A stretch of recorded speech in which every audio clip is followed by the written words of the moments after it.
Finally, when the technology in Vegas got to the point where I get a positive, I got a 15 by 20 positive of this Lunar Orbiter 2-162. And I brought it home and looked very carefully, and there was a lot of stuff, weird stuff, strange shapes, obviously man-made, but there was one building on the top of the crater, edge of the crater of Copernicus, that was obviously a very large, it looked like a 3-story building, but it had to be at least several hundred feet high, and there was no doubt that it was a building.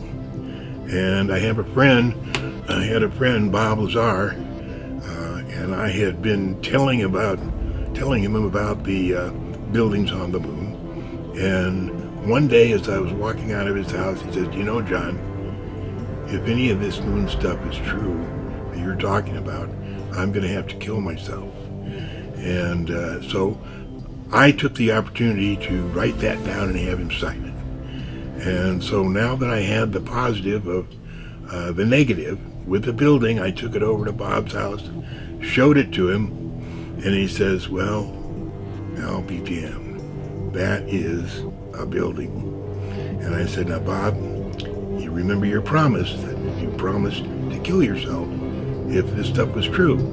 And he said, "Well, is there any way I can get out of it?" And I said, "Yeah, you can write me a note. I, Bob Lazar, having found out that the stuff that John Lear's saying is true, and I freely admit that, yes, there is a building on the moon."